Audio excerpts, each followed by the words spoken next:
Okay, so as Dennis said, I just interrupted meditation retreat down at our retreat centre in Jhana Grove to come and give this talk this evening. The retreat finishes tomorrow evening, and so obviously my mind has been full of talks on meditation, and so I thought I'd drag one of those talks out and recycle it today. Recycling is all the rage. But not just to recycle it, because it's an interesting aspect of how, not just to meditate, but just how to let go of difficulties in your life. This is the talk on the 4 ways of letting go. And this is straight from a Buddhist teaching, in fact the first teaching of the Buddha is part of that teaching. But also it's a case that, number one, no matter whether you meditate or you don't meditate, whether you're a Buddhist, a Christian, a Muslim, a Hindu or whatever, each one of us has from time to time to learn how to let go, because sometimes that not being able to let go, carrying around the bad memories of the past, the bad feelings of the present, the fears of the future, not being able to let them go causes us so much pain and suffering, and not just us pain and suffering, it causes all the people who have to put up with us a lot of pain and suffering. So at the very least, for the compassion of your family and the people you work with, please train your mind to be able to let go, to be peaceful and happy. And so that's one of the reasons I decided to be happy, out of compassion for all the people who have to put up with me. That's a very good reason. So, you learn something in Buddhism called how to let go. And by learning how to let go, it doesn't mean you let go all the time and become a monk or a nun. Even if you do become a monk or a nun, you still have to work hard, you have to keep your responsibilities. You can't just let go all the time, but it's a very beautiful part of your repertoire that you know at any time, in any situation, you've got something to do which most other people can't do. You can just let things go and let things be. Simple things. It always surprises me why it is that someone hurts you, they cheat you, they let you down, or they say terrible things about you, big time. Why can't you just let it go? Because if you don't let it go, that person continues to hurt you, continues to harm you. It's a really weird thing, isn't it? They've hurt you once, and because you attach to it and carry it around, they hurt you again and again and again and again. Every time you think of it, they're hurting you one more time. When you look at it that way, it's totally unreasonable, illogical. One of the most foolish things you could ever do is to get angry at someone who hurt you. Because when they hurt you, and you get angry, they're hurting you twice over. So someone hurts you. Can't do anything about it, let it go, it's gone. You let it go, and they can only ever hurt you once. And then you let it go. So easy to do when you realize how you let these things go. Not only that, sometimes we have all these fears of the future. I don't know, some of you probably, if you haven't yet, one day you go to a doctor and say, you've got breast cancer, you've got prostate cancer, you've got lung cancer, you've got some sort of cancer. There's a whole variety of cancers now, just like the whole variety of muesli. When I was young, you could only get one brand. So this is the choice you have these days. So when you have any of these diseases, what do? You worry yourself sick. You're already sick enough, and now you worry yourself sick even further. It's a totally daft and stupid thing to do. So, why can't you let go of the future? Enjoy this moment. And as I said, I actually never said that this evening. It's strange. I used to say this every week. In meditation, where is your future made? When is the only time you can do anything about your future? Right now. This is the place your future peace, health and happiness is being constructed. So every time you worry about your future, oh, what's going to happen to me? I'm going to die. You're actually neglecting the place you can do something, which is right now. So if you can just make peace, be kind, be gentle, if you can let go of the future and the past and just be now, you're going to be a very healthy, happy, successful person. And people sort of do bad things to you, just let it go. Why should I allow those people to control my happiness? Or, as one of my favourite sayings goes, you know, you get these calendars. I used to get the calendars, we ran out of them. Every year the Buddhist Society makes a calendar. And they try and put some of Ajahn Brahm's sayings on that calendar. And the one saying I like the most, which never gets on that calendar, is this one. Why seek for revenge? Because you know that karma will get the bastards anyway. I don't know why that never gets on the calendar. But it's a good one, isn't it? You don't have to do anything. Karma will sort it out. Leave it alone. You let it go. The trouble is we all know it's a reasonable thing to let it go. It makes a lot of sense. But you can't do it. Which is why we teach the 4 ways of letting go. Instead of saying let go, how do you let go? Tell me how to let go. And now the Buddha is going to tell you how to let go with the 4 ways of letting go. The first way of letting go, it was starting off with an old experience with my teacher, Ajahn Chah, a long time ago. We were walking back from alms round, and the great teacher, they always find an opportunity to sort of give you some teaching. But not these teachings with so many words and big concepts. Just simple, down-to-earth teachings which once you hear you think, crikey, that's really good. And you remember it, and it changes much of your life. What he did on this occasion, walking back, he picked up a stick. There's forest all over the place. Picked up a stick and turned around and says, Brahma Wangso, is this heavy? Is this heavy? Not now. I was very careful I didn't throw that too far, and I wonder why I was going to bust. It's only heavy when you hold it. But if you let it go, it's got no weight at all. Profound, simple, and unforgettable. So what heavy things have you got in your life right now? Job, cancer, relationship problems, money problems. Is that heavy? It's only heavy when you hold it. So why on earth can't we let it go? Why can't we throw it away? At the retreat, I told all those people who were still worried about their family, worried about their job, to get a stick in the forest in Jhana Grove and either get a pen or carve my family on the stick. Look at that stick, that's my family, and throw it as far as you possibly can. So you're free for 9 days. And you can change that. You can put my job.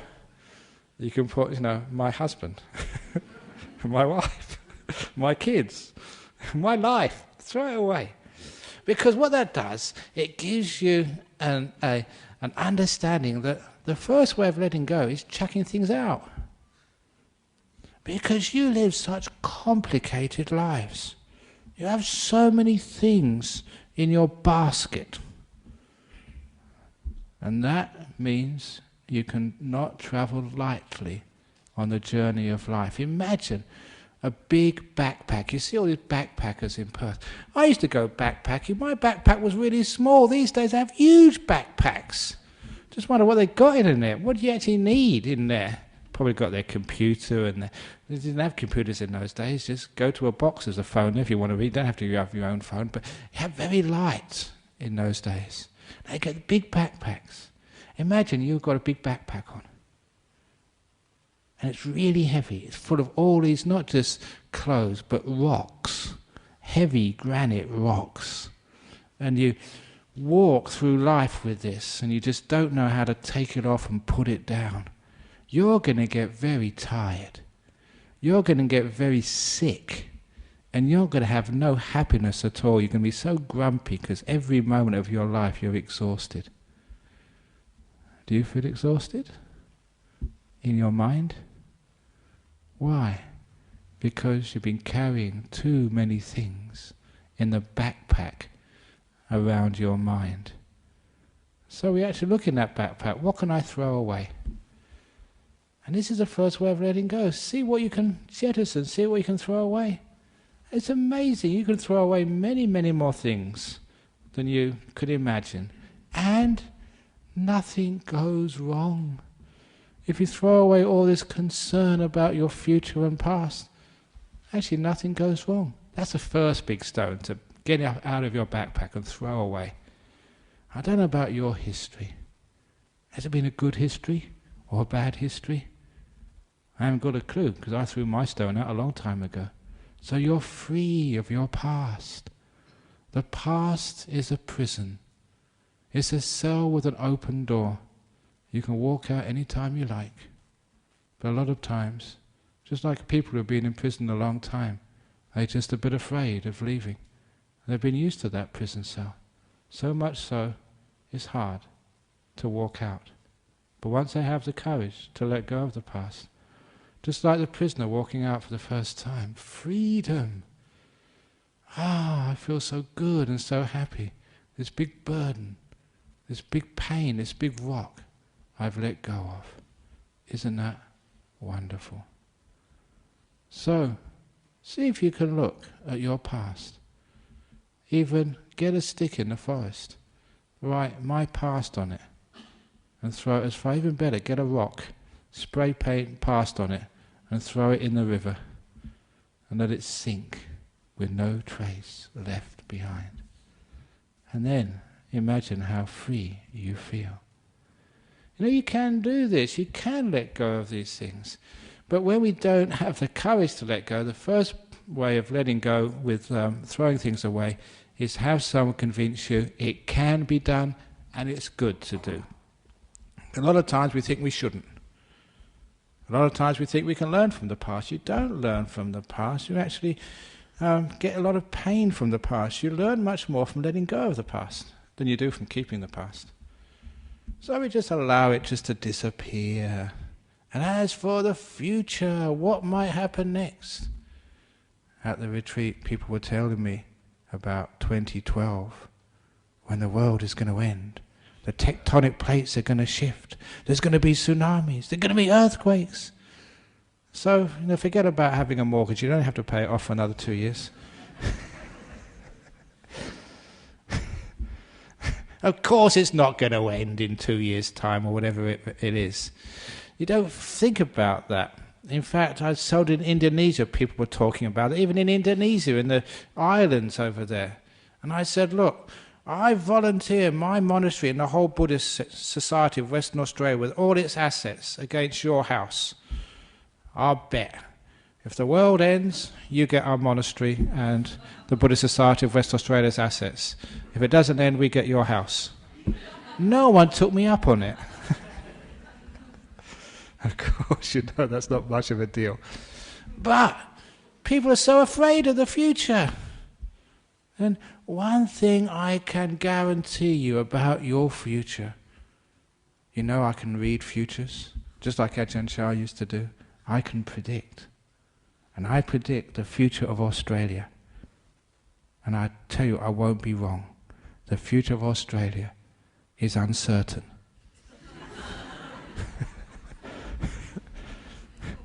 That's not just a joke. That actually shows you that you cannot know what's going to happen next. Any time in your life, you just know, you don't know what's going to happen. Your life has been so surprising.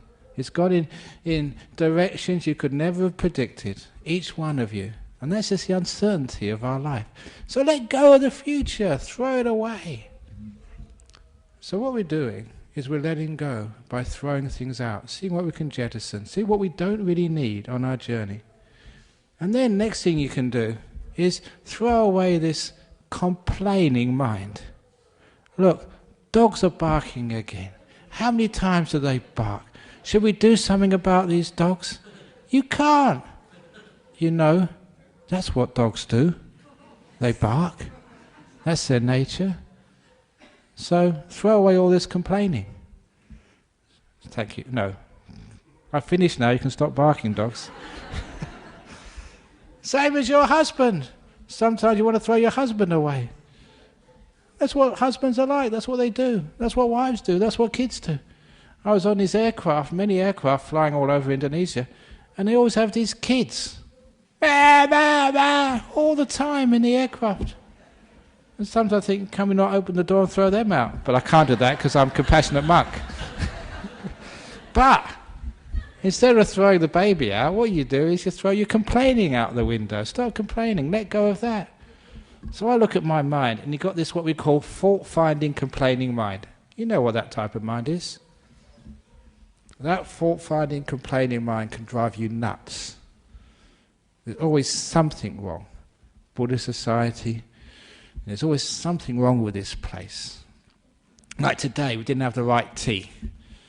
I mean, that's not good enough. If there's not the right tea next week, Dennis Shepherd, President, I'm not coming ever again. No, of course you don't think like that, because that's just a complaining, negative mind. And it doesn't get you anywhere. Even if you do get the right tea, someone will drink it before I get to it, so who cares? So the point is, just let go of your complaining mind. Throw it out. Has that ever got you anywhere? And you look at that complaining mind, it just drives you nuts and makes you a really terrible person to live with. So it's nothing else. You can see, I don't want this. Literally, throw it away. It's as easy to do as that. It's letting go of the negativity. And letting go of all this stupid thinking we do. Not only the negative thinking, but even some of the positive thinking. Because we think far too much, and that stops us getting any peace in life. Whenever you're thinking about life, you can't enjoy life. You're just listening to the commentary. You're reading the book about life. The thoughts and ideas in your mind. You're not really enjoying the real thing. That's why there's this old simile, it's an old meditation story of Lao Tzu. Every evening he would go on a walk, and he'd choose one of his disciples. Only one could go on a walk with the great master. But there was a golden rule. If you weren't on a walk with the great Taoist master, you had to be quiet. You weren't allowed to speak, not even one word. One day this young man was going on a walk with the master, and they got to a ridge in the mountains at sunset, and it was one of these amazing, gorgeous sunsets. And the young man couldn't help himself but say, "Wow, what a beautiful sunset." He broke the rule. Lao Tzu turned around, went back to the monastery, would never allow that young man to go on a walk ever again. And the young man's friend pleaded for him, said, "Look, there's only one sentence. Give him a break, cut him some slack. What's the big deal anyway of keeping silent?" And that's when the master said this very profound explanation. He said, when that young man said, "What a beautiful sunset," he wasn't watching the sunset anymore. He was only watching the words. He wasn't watching the sunset. He was only watching the words. Now that's actually very deep. Every time you think, "What a beautiful sunset," you're not watching it anymore. You're watching the words. And so much of us, we just watch words. That's all our life is, just words. It's divorced from real life. We don't feel, we don't see, we don't hear. We just live in what we think we hear, what we think we see, what we think we know. So it's a great thing to be able to throw out all that thinking. And you get peaceful at life at last. You don't have to do this all the time. Just every now and again, learn how to throw it out. I told a story a long time ago about my mother's mantel shelf. She's an English woman. She's in a home now, she's very old, but in her house, like many English people's house, they had a fireplace, and above the fireplace they have mantel shelf. And on that mantel shelf they keep the knickknacks, the mementos, the photographs, and all the things which bring back happy memories. And so that one day, I'd just been in Australia for a few years, and I went to visit my mother, and so I brought her a gift. And what sort of gift do you bring? Someone gave me a stuffed kangaroo. A little fluffy toy, really cute. So I brought that back and gave it to my mother, and she liked it very much. She put it on her mantel shelf. Next time I went over there, someone managed to get me a koala. And so I took that back, and she said, "Oh, it's so beautiful. Every time I see this, I can remember you in Australia." So she put it on her mantel shelf next to the kangaroo. The next time I managed to get a kookaburra. The time afterwards, a platypus. And the fifth time I went, I managed to get a wombat. The trouble was, the wombat was so big, she tried to put it on the mantel shelf and all the other ones fell off. And she spent about an hour trying to balance it on her shelf, and everything else fell off. I said, "Why don't you throw those other things away?" She said, "No, these are nice, they remind you of me. And you had so much rubbish on that shelf." And I said, "Mother, this is like the person, they get one more thing in their head, they have nervous breakdown. Your mantel shelf's having nervous breakdown." That's what happens. We collect so many thoughts and so much stuff. So if that was my mantel shelf, every time if I got a kangaroo, I'd just put that on. Everything else would be clear. And the next time someone gave me something else, I'd throw that one away and get something new. So one thing at a time in your head.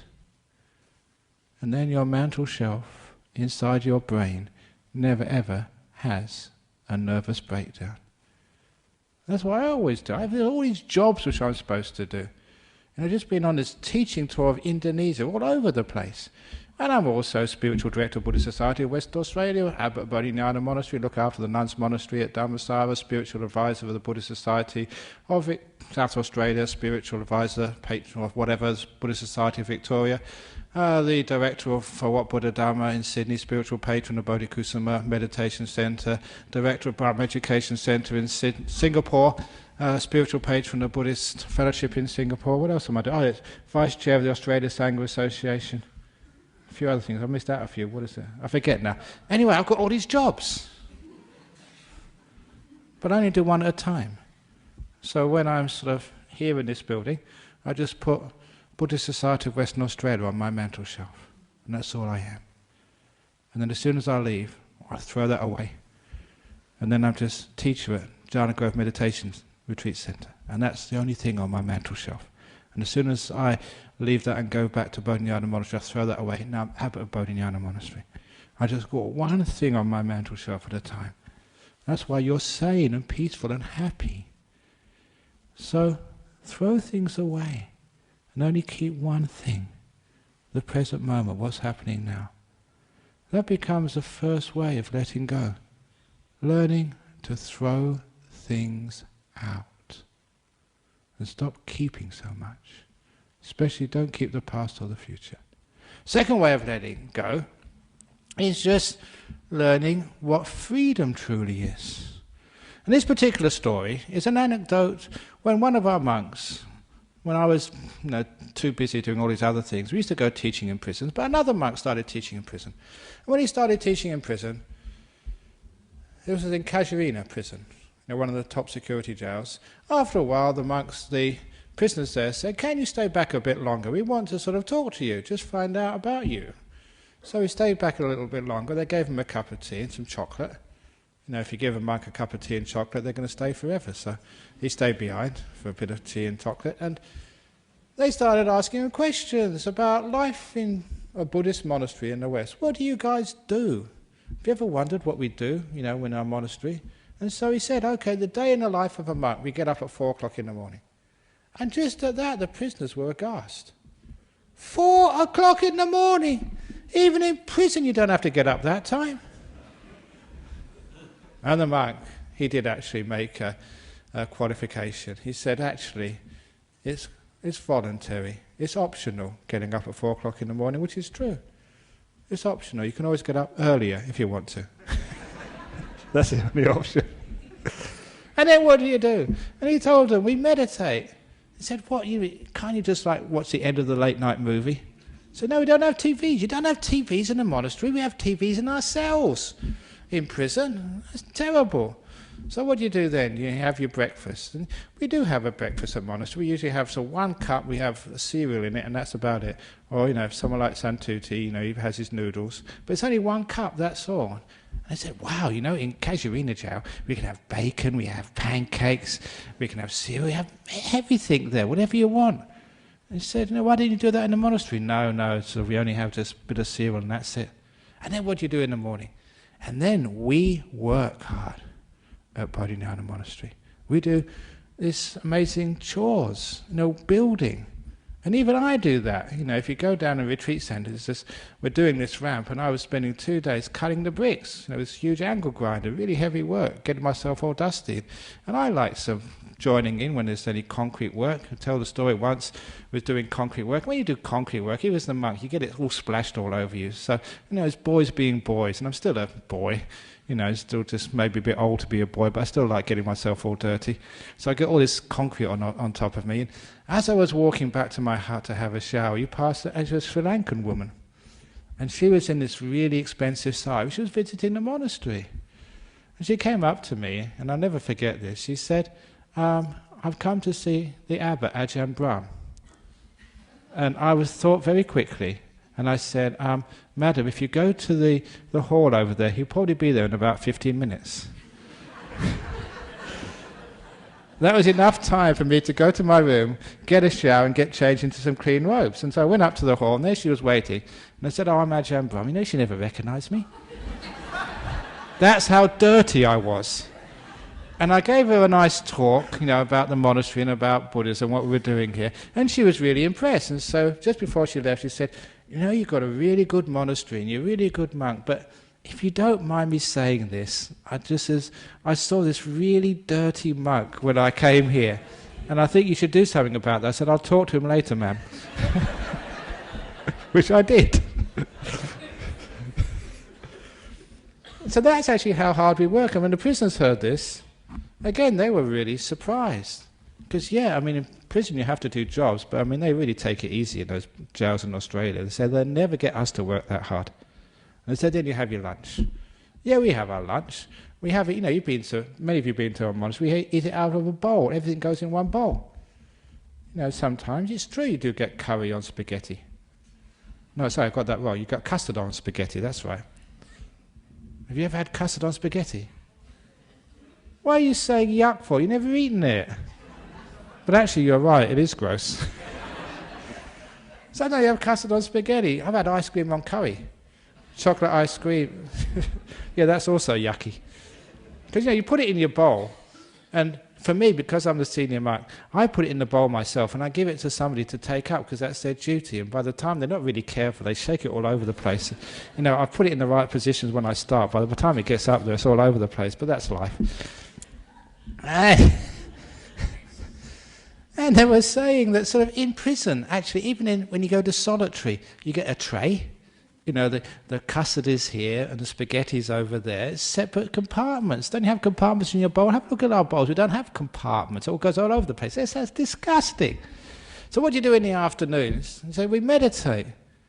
So, you know, can't you sort of, you know, play some music or sort of, you know, play a game of footy or something? No, we're not allowed to play footy.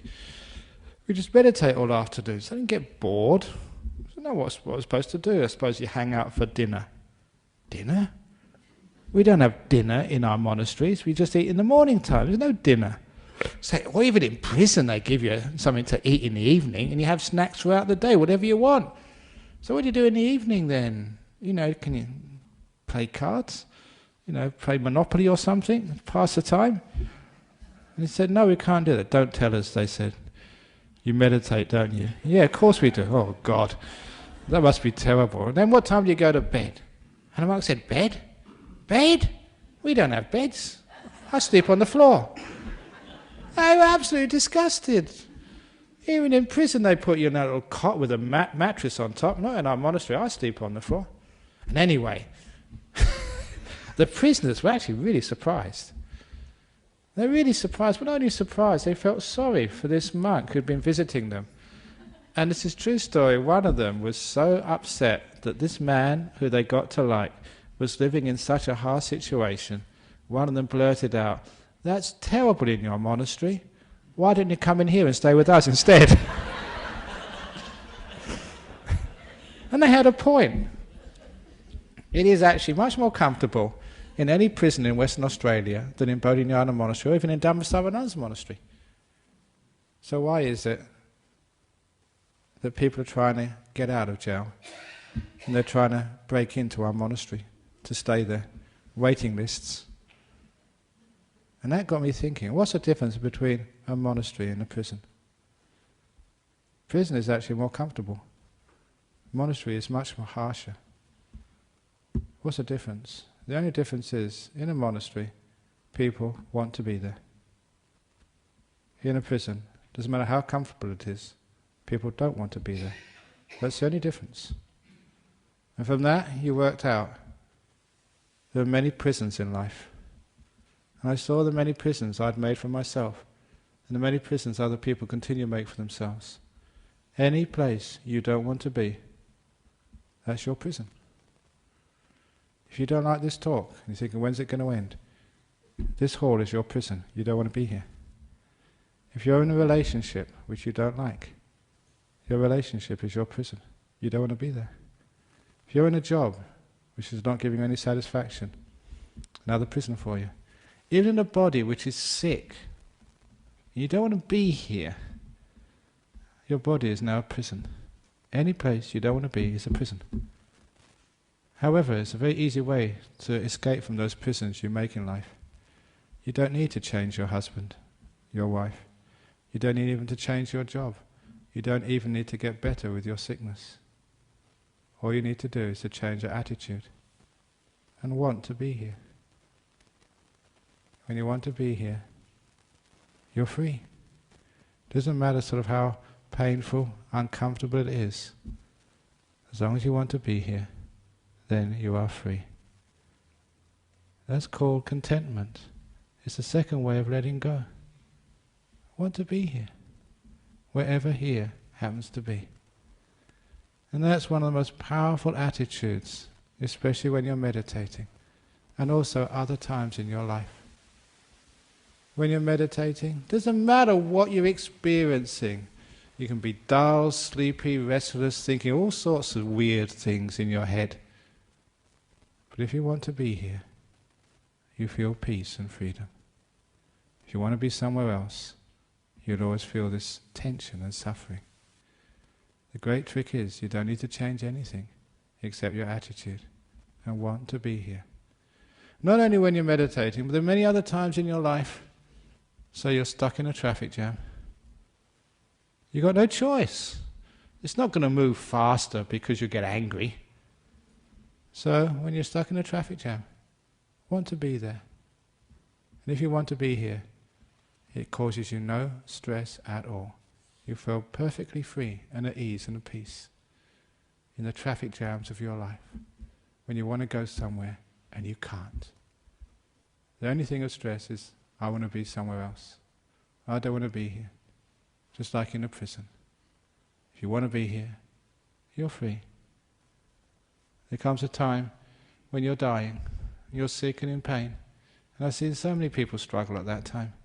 And it's so sad and desperate to see. So when that's you, in your last moments of life, just all the struggle, it's not going to get you anywhere. There's no escape, you're dying. So don't make a prison of your body at the very end. Instead, want to be there. If you want to be there, you're totally free. That's the second way of letting go.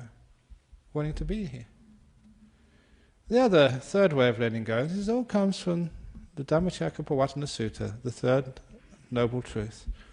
The Buddha said, letting go of craving leads to enlightenment. And I've already mentioned two of the ways he said to let go. The third way of letting go is called giving. Not ordinary giving, but giving, expecting nothing back in return. In this hall here, this hall has been built for a long time. There's no sign saying who gave this. There's no names of the donors of this place. Even in our retreat centre, which cost over 5 million, many people donated, many small sums and big sums. But there's not even one sign in that retreat centre opposite our monastery of who gave what. There's a reason for that. Because we encourage giving, expecting nothing back in return. If you give donation and expect to have your name inscribed over the entrance of that hall which you donated, that's not called giving. That's called buying advertising rights, selling your name. That's not real giving. So for us, the way Buddha described it, it's giving expecting nothing back in return.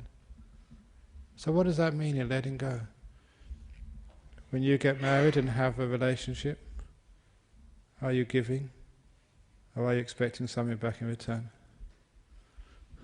Are you really letting go? Too often we expect things back in return, and that causes a huge amount of suffering in life, when our expectations never get realized. You'll find that much of your life is expectations being frustrated, being thwarted. All the things were promised to you when you were young, which you expected from life. How many of them have you reached and got? Mostly very few. When you get married, when you get your job, when you get out and there into the workplace, when you go travelling, you have so many expectations. And the more expectations you have, the less you can enjoy the trip, which is your relationship or your life. If you can go into a relationship giving, expecting nothing at all, see what happens, you'll get a huge amount of fulfillment. Even when you meditate, those people who meditate expecting to get something, they're the ones who cause all the problems. If you want to get enlightened, if you want to get peaceful, if you want to get rid of your cancer, if you're doing it to expect something, there'll never be any peace for you. That's why, again, quoting Ajahn, he used to say, you meditate not to get something, not to attain things. You meditate to let go. It's an act of giving, expecting nothing back in return, of emptying, of letting go. And it's a beautiful way of living life. Whenever I give any talks, I don't expect anything back in return, and usually I don't get anything. No, even this evening, not the right cup of tea. I don't expect it anyway. Who cares? So whenever you do anything, you give it, you don't expect anything back. Sometimes people get quite surprised at that. There was somebody who rang me up once from here. It was a Polish lady, actually, I remember her. And she rang me up and said, are you giving a talk tonight? And I said, yeah, I'm giving the talk tonight here in this centre. And he said, how much do you have to pay to get in? I said, nothing, you don't have to pay anything to get in, you all know that. And she stopped a while and she said, you don't understand me. How much money do you have to pay to get through the door? I said, madam, you don't have to give any money to go through the door. You just come in and listen. If you don't like it, you can go out again. And then she paused again. She said, listen, how much dollar and cents do I have to cough up to come listen to your talk? I said, madam, you don't have to cough up anything. You don't have to pay any money to go in. You don't have to pay any money to go out. We don't give you sort of brochures and propaganda, which will ask you money afterwards. It's totally for free. You just come in and listen and you go out again afterwards. And then she paused. I always remember this pause, because I knew that she was really surprised. And then she asked with utmost sincerity, well, what do you guys get out of this then? She couldn't believe that you can do something expecting nothing back in return. You just give. That becomes such a beautiful way of living a life. To give expecting absolutely nothing back in return. Why? Because it's just a joy to give. I think I mentioned a few weeks ago here. Every morning when I'm having my breakfast, the cat comes up to steal my milk. So, usually I've got enough, but sometimes I go without. At least I have half instead of the whole, which I usually have. And so I give it to the cat. Do I get anything back in return for the cat? No. Licks this thing, it sniffs and goes away. Never says thank you, not even a meow from the cat. You know what cats are like, so proud. But anyway, who cares whether the cat sort of lets me pat it or stroke or whatever? I don't care, I just love giving. So you do give, expecting nothing back in return. You give to your cats and dogs and other people. Sometimes mothers give to their kids. They just want to give. They're not thinking of getting anything back in return. That's a beautiful way of letting go. So why don't you give to life? Give all your kindness, your love, your energy to life, expecting nothing back in return. And then you know what letting go is, and what the spiritual life is all about. It's not what I'm getting out of this, it's what I can give. And of course I've given my whole life to this. That's why I'm so rich. Not materially, but with happiness and health and peace. That becomes a third way of letting go. Giving to your partner, not expecting anything back in return. Giving to life, not expecting anything back in return. Giving all your energy to this moment, expecting nothing back. It's called the third way of letting go. Just no expectations. When you have no expectations, life becomes so interesting. You're not demanding anything, just life gives you so much. And usually it gives you what you least expect. And you have much more fun that way. You don't anticipate things. All the gifts of life come as a great surprise. I never expected that. Isn't that wonderful? Life becomes far more enjoyable that way. And the fourth way of letting go is called having the Teflon mind, where nothing sticks to it. So you have this beautiful experience now. Don't try and take notes and try and remember what's being said so you can make sure you act this way in the future so you can be a better human being. You don't need to try to remember. These things will just stick in your mind anyway. So don't try and collect things and allow things to stick to you. You have this beautiful moment. Enjoy it now, knowing it's going to go. So you can be free for the next moment to come. And then let that go too. And all the happiness and the unhappiness of life never stick to you. Which means you can always be free for the next moment.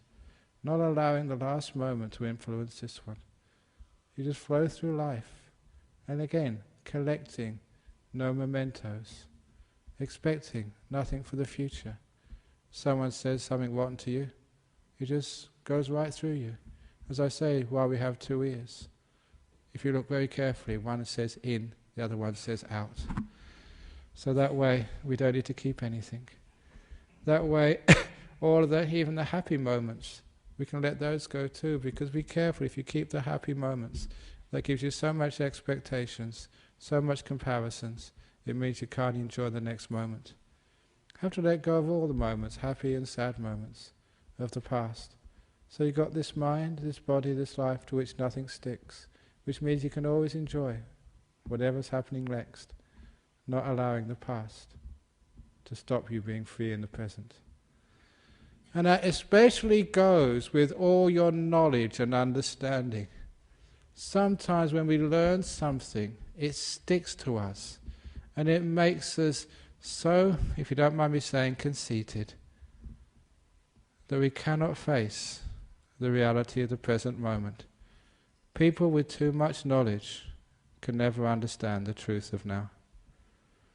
That's why, one of my other favourite sayings is never allow knowledge to stand in the way of truth. Never allow knowledge to stand in the way of truth. Knowledge is all that you've learned, all you expect to be. Which means when you expect something to be, when you know what it's all about, it means that that blocks you from seeing the truth and the uniqueness of what's happening right now. And too many people even know too much about Buddhism even, so they can never understand it. They can never understand the truth of this moment, what's actually happening right now. They can never be at peace with this moment. They can never be free. They can never have real happiness no matter what happens to them in their life. And why? Because they always allow their knowledge to stand in the way of truth. So remember, all the knowledge is just the signposts. It's just the directions. It's not the real thing. And the last simile, an old simile but a great one.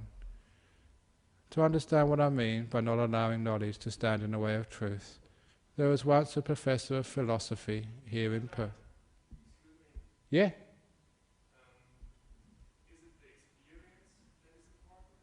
The experience is important, and which we're now going to see with the simile of the professor And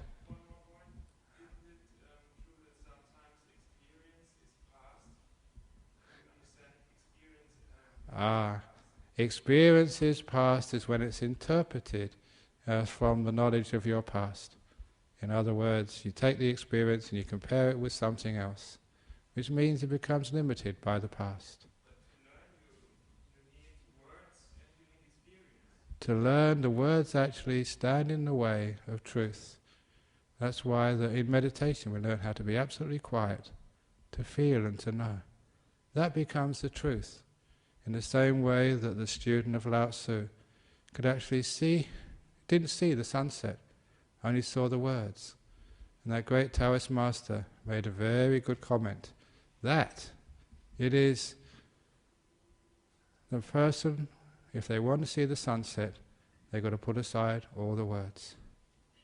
Descriptions, the words actually block the experience. That's it. Okay, back to the professor. There was a professor who, of philosophy, in the university, whenever you mention professors of philosophy in Buddhism, they always get a bad rap. So if there's any professors over here, I do apologize. It's just our tradition. But this professor of philosophy, he found out there was a new 5-star restaurant opening in Perth, and he wanted to go there to test out the food. So he made an appointment. He rang up. There was a 2-month waiting list. That's how popular the restaurant was. And so, 2-month waiting list, he decided to book his place there anyway. And when he booked his place there, 2 months later, he rocked up at the restaurant.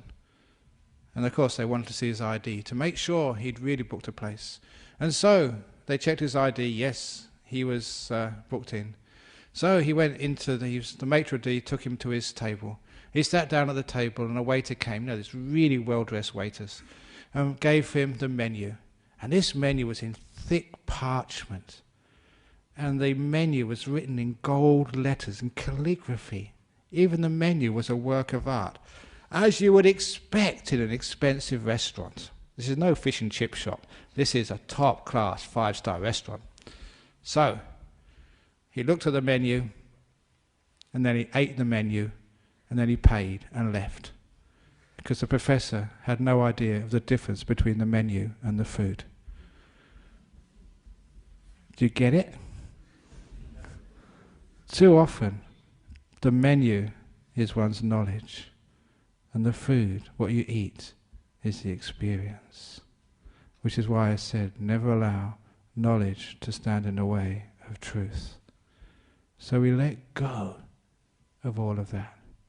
There's too many people who say, but the Buddha said, but Jesus said, but the experts say, but the government says, or whatever. So what? It's interesting, it may be sort of pointing in the right direction, but that's what they said, but what did they mean? Where were they pointing to? And that's the experience which you have. So by having a Teflon mind, you become this beautiful free mind, which can actually see things as they are, rather than see things as you're told that they are. So learn how to be free. These are all the ways of letting go. Little things. I was telling people at the retreat that I told a story, an example of this. In the 9 years that I was living in northeast Thailand, this was a place where Western culture had not reached. The countries surrounding Thailand had been colonized, but Thailand had escaped. And whatever Westerners went into Thailand, they were all in Bangkok, some in Chiang Mai, but the part of Thailand I was in, no Westerners had been there. And this is no exaggeration. I went to some villages in that place, and I was the first Westerner the villagers had seen. I remember on one occasion going arms round in the morning, and I was the first white man they'd seen in this village. And so they were putting food in the bowl. They're supposed to put it, it's a big bowl, but they were looking at me. And all the food was falling outside, and the dogs were eating it all. Thank you very much, because I was the first Westerner they saw. But because of that, it was like an indigenous culture which had not been tainted by the West. And it was fascinating to observe that from inside, because I was a monk. So as a monk, you weren't some sort of visitor. You had a place in that social hierarchy. You were in the middle of that social hierarchy. You were not an outsider. So you were treated like a Thai. You were expected to behave like a Thai. And soon you became like a Thai. You saw it with Thai eyes. And one of the things you saw were totally unexpected. What I was saying at the retreat was, in those 9 years, the monastery I was staying in most of the time was a cremation ground. So all the villagers in the local area used that place for the funerals. So we'd do the funeral. We see all the villagers, they'd come and they bring their dead. We do all the chanting and services. We see them that afternoon, that evening, the next day. And there was something very strange. There was no grief. They just didn't cry. Not just cry, they weren't even sad when somebody died. And this was not suppressing their grief, because you saw them every day.